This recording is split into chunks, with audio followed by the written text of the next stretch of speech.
आपको सीपीआर पता होना चाहिए। आपने उसकी नाक बंद करी, उसका मुंह खोला और बीच में रुमाल रख लीजिए। जिम के अंदर कोई एक्सरसाइज कर रहा था, कोलैप्स कर गया, ऑक्सीजन की कमी की वजह से परमानेंट डैमेज हो गया और दौरा पड़ के आदमी गिर गया। तो सबसे पहली चीज जो आसपास के लोग करते रहे, पानी पिलाओ, पानी पिलाओ। ये मरीज के लिए सबसे खराब चीज है। आज हम वैसे इमरजेंसी के बारे में ही बात करने वाले हैं, क्योंकि इमरजेंसी की सिचुएशन में लोग इतना ज़्यादा टेंशन में हो जाते हैं, उन्हें समझ नहीं आता कि हमें क्या करना है क्या नहीं करना है, और एक पैनिक वाली सिचुएशन हो जाती है उन लोगों के साथ।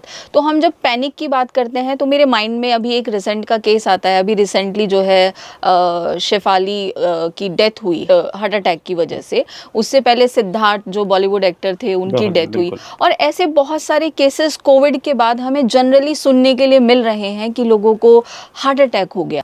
तो ऐसी सिचुएशन में हम क्या कर सकते हैं और किस सिचुएशन में हम पेशेंट को आपके पास लेकर आएं, या हम उनको कैसे फर्स्ट एड दे सकते हैं? आज की तारीख में गूगल एरा आ गया है। गूगल एरा सर प्रॉब्लम यही है कि कोई डॉक्टर के पास जाने से पहले सबसे पहले गूगल करता है। सो उसके अच्छाई भी और उसके नुकसान भी हैं। तो हमें सबसे पहले समझना है कि जो आपका किसी भी आदमी के लिए आप मेडिकल ट्रीटमेंट दे सकते हैं, उसको दो पार्ट्स में डिवाइड कर दें। एक जो अस्पताल के अंदर मिल रहा है, जो उसको डॉक्टर ही दे सकता है। एक जो अस्पताल के बाहर भी दिया जा सकता है। हम केवल जो अस्पताल के बाहर दिया जा सकता है उसकी बात करेंगे, अनलेस स्पेसिफिकली मेरे को कोई चीज़ मेंशन ना करनी हो। दूसरा, पोस्ट कोविड ये बढ़ गया है, ये थोड़ा सा हो सकता है टेक्निकली करेक्ट ना हो। उसकी अवेयरनेस बढ़ गई है, social media has increase tremendously. हो पहले भी रहे थे लेकिन अब सामने आ रहे हैं, और द लाइफस्टाइल जो है वो थोड़ी सी और हमारी आई वुड से वेस्टर्नाइज हो रही है, उसकी वजह से हो रहा है। But whether it is actually increasing और not increasing, we are in doubt. तो हम बात करते हैं जो केयर अस्पताल से पहले मिलती है उसको कहते हैं फर्स्ट एड। देखिए, एक कंसेप्ट होता है सीपीआर का, क्योंकि सिचुएशन है कि आप कहीं पे बैठे हुए हैं, आपका बगल में जो आदमी हो सडनली कोलैप्स कर जाता है। उस सिचुएशन में लोगों को क्या करना चाहिए? तो आपने सबसे पहली चीज़ बताई थी कि लोग पैनिक करते हैं, एंड सबसे इम्पॉर्टेंट चीज़ है पैनिक नहीं करना है ना। It is not unusual for us, but normal आदमी के लिए ये करना माने सिंपल नहीं है। तो अगर पैनिक ना करें तो आपका दिमाग फिर चलना शुरू होता है। You have to learn CPR for all people ना। इसको कहते हैं बाय स्टैंडर्ड सीपीआर, या जो आदमी बगल में है वो कैसे एक मरीज को या एक व्यक्ति को सीपीआर दे सकता है। सीपीआर का मतलब cardio pulmonary resuscitation, as in ऐसा क्या किया जाए कि अगर उसका दिल और सांस नहीं चल रही है तो भी उसको उतने समय तक जीवित रखा जा सके कि वो अस्पताल पहुंच जाए जहां पे उसको प्रॉपर केयर मिले। बिल्कुल। तो इसमें सबसे इम्पोर्टेंट चीज़ है आपको सीपीआर पता होना चाहिए। We have done a lot of research on CPR, and हमारा अस्पताल के अंदर जो सीपीआर होता है, हमारा प्रॉपर वो डेटा है। जो मरीज़ डेड स्थिति में आते हैं उसमें से भी 1/3 मरीज़ प्रॉपर सीपीआर के साथ अस्पताल के अंदर रिवाइव हो जाते हैं। सर, एक मिथ ये भी है कि सीपीआर जो है वो माउथ टू माउथ दिया जाता है। सीपीआर में 2 पार्ट्स हो गए, सी और पी। कार्डियक मतलब कुछ ऐसा करना कि दिल धड़कता रहे। अब दिल रुक गया है, आप कैसे धड़का सकते हो? तो आप ये मान के चलिए कि ये एक बड़ा सा चेम्बर है, इसके अंदर दिल है। अब आप क्या कर सकते हो? दिल तो धड़केगा नहीं, आप ऊपर से दबा सकते हो। तो आपने मरीज को लिटाया, उसके सामने से दबाना शुरू किया। बिना प्रैक्टिस के, टीवी पे देख के, गूगल पे देख के, यूट्यूब वीडियोस देख के ऐसा नहीं करना चाहिए। आपको एक्चुअली ट्रेनिंग लेनी चाहिए। There are a lot of setups. नहीं है तो हमारे यहाँ सीपीआर की बाकायदा ट्रेनिंग होती है, both for medical non medical people. तो जब आप इसको दबाते हैं तो हार्ट भी दबता है, और उसके अंदर एक नॉर्मल, जैसे हमारा हम सामने देखते हैं गुब्बारे से हवा निकल रही है, उसमें ब्लड आना और निकलना शुरू हो जाता है। हमारा एम क्या है कि एटलीस्ट हमारे दिमाग में उस समय तक, जब तक ट्रीटमेंट ना मिले, ब्लड जाता रहे। ये उसका कार्डियक वाला पार्ट है। इसके साथ रेस्पिरेटरी वाला पार्ट भी है। भाई, दिल और सांस, यही दोनों चीज़ तो ज़रूरी है। सांस देने के लिए पहली चीज़ तो पुराने और नए उसमें फ़र्क आ गया है। नए में सांस देने को सेकंड प्रायोरिटी रखा गया है। ऐसा नहीं कि नहीं देनी है। और देनी तो mouth to mouth is one part, क्योंकि जब आप बाहर हैं तो आपके पास ऑप्शन क्या है, लेकिन ये थोड़ी ना कि आपको उसको पप्पी ले लेनी है। तो आपने उसकी नाक बंद करी, उसका मुंह खोला और बीच में रुमाल रख लीजिए जी, ताकि आपका कंटेमिनेशन उसको या उसका कंटेमिनेशन आपको ना जाए, लगे, क्योंकि उस टाइम पे आपके पास ऑप्शन क्या है जी। ना। क्योंकि सर आपने जो मुझे आपकी बातों से पता चला, क्योंकि मुझे भी सीपीआर के बारे में बहुत ज़्यादा नॉलेज नहीं थी, मैंने आपसे ये सवाल इसलिए भी पूछा क्योंकि रिसेंटली मेरा जो बेटा है वो रोते रोते उसने सांस जो है रोक ली अपनी, तो वो पूरी तरीके से नीला पड़ गया। तो हम उसको मतलब पैनिक हो गए हम बहुत ज़्यादा, तो हम उसे डॉक्टर के पास लेकर गए। उसने डॉक्टर ने बताया कि आप इसको माउथ टू माउथ जो है आप उसको सांस दीजिए तो सांस उसको वापस आ जाएगी। बट मेरा सवाल फिर से वही था कि मतलब रेस्पिरेटरी कोई प्रॉब्लम हो सकती है उसको। आपने तो जो चीज़ बताई थोड़ी सी अलग है, क्योंकि बच्चों में there is a concept of temper tantrums जी, और बहुत सारे बच्चे क्या करते हैं, दे हैव ब्रेथ होल्डिंग, सांस रोक लेंगे, मतलब आपको लगेगा ऐसा कोई क्यों करेगा, लेकिन जी। बच्चे सब कर सकते हैं। और बच्चे इतनी ज़बरदस्त तरीके से सांस रोक लेंगे कि वो नीले पड़ने शुरू हो जाएंगे। जी। मेरा तो कहना है एक रैपट लगा दीजिए। लेकिन पॉसिबली उस टाइम पे अगर यही सिचुएशन है जो जी, मैं कह रहा हूँ, जी। क्योंकि आपके साथ हुई, I would not know exactly क्या सीन था। He is only 10 months old. Okay, no no, हाँ। 10 मंथ वाला बच्चा ये नहीं करता। जी। 10 मंथ वाला हाँ, बच्चा ये नहीं उसको करता। मतलब अचानक ही ऐसा हुआ कि वो रोते रोते उसने सांस अपनी जो है रोक ली। क्योंकि हाँ। ये सिचुएशन मेरे साथ हुई है, हमारे ऐसे बहुत सारे व्यूअर्स हैं जो इस प्रोग्राम को देख रहे होंगे, तो उनके लिए भी जो मदर्स हैं स्पेशली या फादर हैं या सिंगल हम रहते हैं, डेफिनेटली ऐसी सिचुएशन अगर हो जाए तो हम कैसे उसको ट्रीट करें? डेफिनेटली इस सिचुएशन में जो आपको एडवाइस दी गई थी, जी, that was a correct advice, and specially जब कोई बंदा नीला पड़ रहा है। जी, जी, but again how would you do it? जी, भाई यू हैव नो ट्रेनिंग, बिल्कुल। एंड पता चला आपने करके उसको बाकायदा उसके मुंह में फूंक दिया अच्छे से, एंड सील भी अच्छी बनी हुई है, एंड उसके lungs are soft and they burst, that is possible. So you need some amount of training. इसीलिए YouTube is not the answer. बिल्कुल। It would provide you an insight कि थोड़ा बहुत समझ में आ गया कि कैसे करना है, लेकिन प्रैक्टिकल एक्सपीरियंस को नहीं रिप्लेस कर सकते। तो आपको ऐसी एजेंसीज में जाना पड़ेगा, and obviously I have already told कि हमारे यहाँ होता है, जी, उसको फर्स्ट रिस्पॉन्डर कोर्स कहते हैं या फर्स्ट एड कोर्स कहते हैं, जो आपको एक्चुअली इसके ऊपर कुछ hands on training they. Okay. उसमें भी आपको ये देखना है कि ऐसा जगह नहीं चाहिए जो आपको केवल वीडियो ट्रेनिंग दे रहा है, जो हैंड्स ऑन ट्रेनिंग दे, जी। वो चीज़ थोड़ी सी आपको चाहिए। भले ऑब्वियसली हैंड्स ऑन कोई असली पे तो नहीं देगा, आपको नहीं देगा, मैनिकिन्स पे देगा, बिल्कुल। उसके लिए स्किल लैब चाहिए। So everything is available here of course.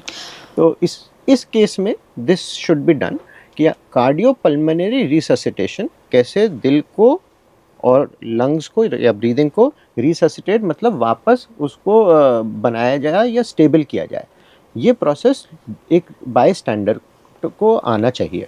Sir, जैसे कि आपने बोला कि हमारे सुभारती हॉस्पिटल में इसकी जो ट्रेनिंग है वो मेडिकल एंड नॉन मेडिकल को दी जाती है। अगर कोई एक नॉर्मल पर्सन लाइक मी अगर आना चाहे तो क्या हमें भी हैंड ऑन ट्रेनिंग मिल सकती है वहाँ पर? सो इसमें जो नॉन मेडिकल वाला पार्ट है, उसमें ट्रेनिंग में काफ़ी सारी चीज़ होती है, जिसको हम फर्स्ट एड की ट्रेनिंग कह रहे हैं, या फर्स्ट रिस्पॉन्डर का मतलब वो आदमी जो पहली बार, भाई कोई मान जो आप सिचुएशन बता रही हैं, जिम के अंदर कोई एक्सरसाइज कर रहा था, कोलैप्स कर गया। बिल्कुल होता है आजकल, ऐसे ही होता है। जी। मैं तो नहीं हूं ना वहाँ पे, मैं हूं तो कोई चिंता क्या है, मैं जितना जो बेस्ट पॉसिबल होगा मैं ऑब्वियसली दे दूंगा। लेकिन जो आदमी है वो तो नॉन मेडिको है ना, जी, पैनिक स्ट्रिकन है, वो तो और डरा हुआ है कि ये क्या हो गया, अभी तो मेरे से बात कर रहा था।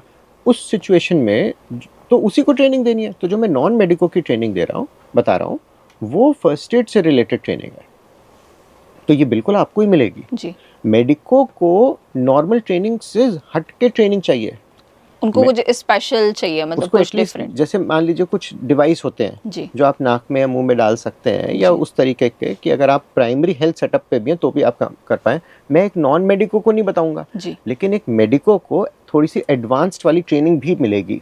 कौन से इंजेक्शन दिए जा सकते हैं, क्या क्या चीज़ दी जा सकती है, जैसा तो ये है। तो definitely we are talking about non medicos and everyone. क्या हम कहते हैं कि क्या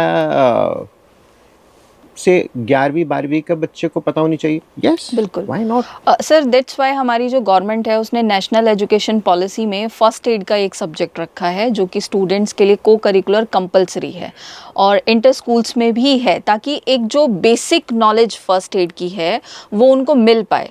और हमारे इंडिया में डॉक्टर्स की ऑलरेडी बहुत कमी है, तो शायद जो मतलब वो उनको ऐसा ट्रीट कर पाएँ कि एक चांस हो उनके जीवित रहने का, और हम इमरजेंसी में आप जैसे एक्सपर्ट डॉक्टर के पास उनको लेकर आएँ ताकि आप उनकी लाइफ को बचा सकें।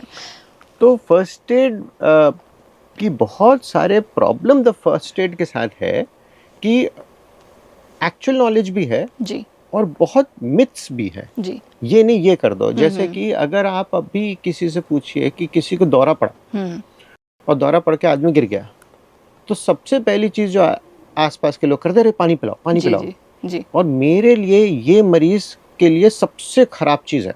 लेकिन सर सब लोग तो यही सोचते हैं कि अगर दौरा पड़ गया तो उसे जल्दी से पानी पिला दीजिए। कई बार ऐसा होता है कि दांत बिछ जाते हैं, तो मैंने गांव में ऐसा देखा सब जगह यही होता कि है। वो चम्मच से उसके मुंह में पानी डालने की कोशिश फर्स्ट करते एड की हैं। नॉलेज देना बहुत जरूरी है, बट जी। ये देखना पड़ेगा कि जब आप लोगों को बताएं, क्योंकि अब क्या है, मान लीजिए आपने नेशनल एजुकेशन पॉलिसी में सही फर्स्ट एड सिखा दी, जी, अब वो घर पे जाएगा, उसने तो अभी पढ़ के आया, जी, उसके घर में जो बड़े हैं वो तो उससे 20-25 साल बड़े हैं, उनको ये बताया नहीं पानी नहीं डालना, उसको एक रैप लगाएंगे, तेरे को क्या पता। तो हमको दोनों चीज बतानी पड़ेगी, जी। क्या करना चाहिए और कॉमन चीजें क्या है जो की जाती हैं जो गलत है, जो हमारी सोसाइटी में ऑलरेडी चल रही हैं। जी। तो जैसे ये केस था, अब होता क्या है कि जब ये मरीज हमारे पास आता है, नॉर्मली किसी को दौरा आया, जी, उस टाइम पे दौरे का इम्पैक्ट जो दिमाग पे पड़ता है वो स्ट्रेस, और दौरा आते ही बंदा गिर जाता है, जी। ये दो चीज़ों के चोट उसको होती है। इसके साथ आएगा, दौरा ख़त्म हो गया, 1 से 1.5-2 घंटे के अंदर दिमाग की सूजन कम हो जाएगी, वो बंदा होश में आ जाएगा, नो बिग डील। जब आप उसके मुंह में पानी डाल देते हो, उसकी सांस तो रुकी नहीं है जी, लेकिन अब उसका ब्रेन का कंट्रोल, दौरा होता क्या, दौरा ये होता है कि ब्रेन में कंट्रोल खत्म हो गया, ब्रेन में ज़बरदस्त फायरिंग हो रही है हर जगह, all muscles are moving at the same time, brain does not have any control कि उसका सांस का रास्ता और खाने का रास्ता अलग अलग है। जी, आप जैसे ही उसको पानी दोगे, वो पानी उसके खाने के रास्ते में ना जाके उसके सांस में रास्ते में चला जाएगा। अब ये जब पेशेंट हमारे पास आता है तो एक कॉम्प्लिकेशन उसमें और हो गया, जो गिरने की चोट थी और दिमाग की सूजन थी वो तो थी, अब तीसरा कॉम्प्लिकेशन ये हो गया जो कि और ख़राब है। बाकी दोनों तो अपने से सही हो रहे थे कि उसके सांस के रास्ते में अब पानी आ गया है, जिसके बाद उसको निमोनिया होगा और ये सारी चीज़ें होंगी। और ऐसा भी हो सकता है कि नॉर्मली वो सांस ले भी रहा था, अब पानी की वजह से वो सांस नहीं ले पाया जिस टाइम पे वो उसको दौरा आया था, और अब वो हमारे पास इस कंडीशन से आया कि उसके ब्रेन में हाइपोक्सिया या ऑक्सीजन की कमी की वजह से परमानेंट डैमेज हो गया। तो जैसे एक छोटी सी चीज़ है, क्योंकि हम अभी डिस्कस करेंगे तो फर्स्ट एड में तो कितनी सारी चीज़ें, बहुत सारी। जी, उसमें दौरा पड़ना क्योंकि कॉमन है, लोग मुंह में पानी डाल देते हैं, शहद डाल देते हैं, ये डाल देते हैं, very bad for the patient. जैसे कि आपने भी बताया, इतनी सारी चीज़ें तो मुझे भी नहीं पता थी, क्योंकि मतलब हम जनरली लोग यही करते हैं कि पानी पिला दिया उनको और उनको लगता है कि ये जो है सही हो गया। तो सर जब ठीक है वो दौरा पड़ने के बाद 1 से 1.5 घंटे में उसको जो है आराम लग गया और वो मतलब सांस लेने लगा, उस सिचुएशन में गांव के लोग क्या करते हैं, डॉक्टर के पास नहीं जाते हैं, और फिर हो सकता है कि बाद में उसको बहुत ज़्यादा प्रॉब्लम हो जाए, और कुछ लोगों को ये भी हो जाता है कि नहीं भाई इसको तो कुछ ऊपरी हो गया, इसको जड़वा दीजिए, लाइक समथिंग।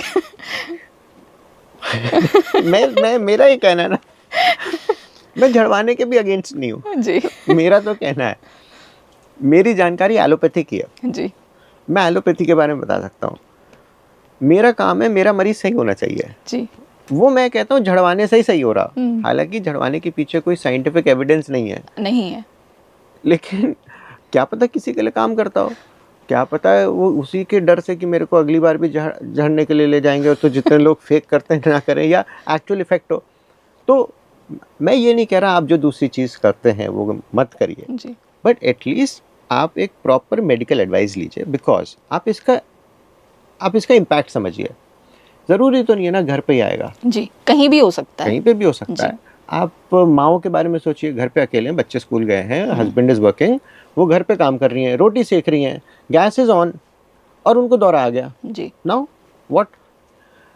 टब में लेटे हुए हैं, नहा रहे हैं, नदी में गए, दौरा आ गया, डूब जाएगा वहीं पे। उसी तरीके से अगर आप ड्राइव कर रहे हैं या रोड पे स्कूटर चला रहे हैं, दौरा आ गया, आप उसका इम्पैक्ट ऑफ इंजरी समझिए। तो दौरा कभी भी आ सकता है। तो मेडिकल एडवाइस से क्या होता है, एक तो सबसे पहले एक एमआरआई कराई जाती है, ईईजी कराई जाती है, जिससे देखा जाए अगर कोई ऐसी वजह है जिसका परमानेंट इलाज कराया जा सके तो पहले तो उसको कर दिया जाए जी। कोई डॉक्टर नहीं चाहता कि मेरा मरीज जो है हमेशा के लिए दवाई खाता रहे जी। लेकिन जहाँ ऑप्शन नहीं होता वहाँ पे होता भी करना भी पड़ता है। तो सबसे पहली चीज़ ये देखी जाती है, अगर कोई ऐसी चीज़ है जिसको हटाया जा सके उसको हटा दें ताकि इसको परमानेंट क्योर मिल जाए। दूसरी चीज़ होती है उसको ऐसी दवाई दे दो कि उसको दौरा ना आए जी। एंड उन दवाइयों पे दौरा नहीं आना चाहिए। अगर कोई व्यक्ति दवा खा रहा है और उसके बाद भी दौरा आया, इसका मतलब कि उसको अपनी डोजिंग अप करनी पड़ेगी, लेकिन खुद नहीं करनी है, डॉक्टर के पास जाना है और फिर उससे करवानी है जी। वो अपने आप ही कर देंगे। मोस्ट फ्रीक्वेंटली जो लोग दवा खाते हैं उनको दौरा तब आता है जब वो दवा मिस कर देते हैं। तो कुछ दवाइयाँ ऐसी होती हैं जो आप मिस नहीं कर सकते, जैसे बीपी की दवाई है, मान लीजिए आप सुबह भूल गए, आपने शाम को खा लिया, इतने में कोई दिक्कत नहीं होगी। लेकिन दौरे में ऐसा हो सकता है कि आपने अगर टाइम फिक्स नहीं किया, थायराइड की गोली है, भूल गए, ठीक है, आपने अगले दिन खा ली, कोई इशू नहीं है। दौरे की दवा मिस नहीं होनी चाहिए। सर एक मिथ ये भी है कि ये कहा जाता है कि अगर किसी को दौरे पड़ते हैं या किसी को दिमागी रूप से कोई बीमारी है तो उनकी जो दवाइयाँ हैं वो बहुत लंबा कोर्स उनका चलता है। It is true? It is definitely true, लेकिन ये चीज़ें ऐसी है ना जो आपके हाथ में नहीं है। मान लीजिए मैं आपसे कहता हूँ कि आपको बिरयानी बनानी है, आपको पता है कि वो बिरयानी बनाने में मेरे को 4 घंटे लगेंगे जी। मुझे तो अभी भूख लग रही है, इट इज़ अनकम्फर्टेबल, लेकिन क्या आप उसको 4 घंटे से पहले कर सकती हैं? नहीं कर सकती हैं। इसी तरीके से देयर आर सम थिंग्स जो कि किसी के हाथ में नहीं है। जब किसी को दौरा हुआ, मैंने जो बताया था, अगर उसका रीज़न पता चल गया, उसका ट्रीटमेंट हो गया, very good, we remove the cause और उसकी इलाज जल्दी ख़त्म हो जाएगा। लेकिन ज़्यादातर केसेस ऐसे होते हैं जिसमें कोई हमें ऐसा वजह नहीं पता चलती जिसको निकाला जा सके जी। हम जब भी मेडिसिन एक ऐसी चीज़ है जहाँ पे बहुत सारा मैटर ऐसा चलता है, करो ना करो, एथिकल इश्यूज जिसको कहते हैं जी। ऐसे में डिसीजन एक डॉक्टर का क्या होता है, मरीज़ को फ़ायदा और उसको नहीं देने का नुकसान, इसमें क्या बैलेंस है। अगर गलत जगह दौरा आ गया तो इसके नुकसान इतने ज़्यादा हैं कि उसको दवा एक सर्टेन पीरियड तक देनी होती है। ये प्रोटोकॉल है जी। ये प्रोटोकॉल क्या मैंने बनाया या कॉर्पोरेट डॉक्टर के लोगों ने बनाया या किसी ने बनाया? नो, दिस हैज़ बीन, ये जितने प्रोटोकॉल होते हैं बड़ी बड़ी ऑर्गेनाइजेशंस बनाती हैं जो हज़ारों लाखों लोगों का पूरे समय, कितने समय से अध्ययन करती हैं और कहती हैं कि सबसे अच्छा तरीका ट्रीट करने का ये है। वो गाइडलाइंस के हिसाब से ट्रीटमेंट होता है।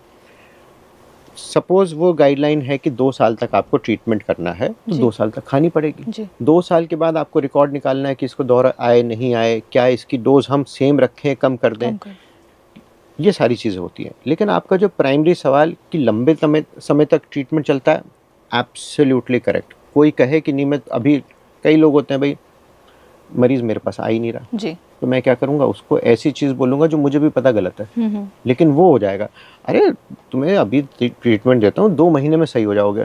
2 महीने तक उसने दवा खा ली, मैंने कहा 2 महीने और खा लो। करते करते मैं भी वही ट्रीटमेंट दे रहा हूँ। सो पीपल में से ऐसी चीज़ें कि उनके पास पेशेंट आए, बस सच्चाई ये है कि इस बीमारी का इलाज लंबा चलता है, और वो ज़रूरी भी है। ज़रूरी है, बेनिफिट वर्सेस रिस्क रेशियो, तो उसका फ़ायदा ज़्यादा है नुकसान के, और इसकी दवाई भी बहुत महंगी नहीं आती, सस्ती आती है।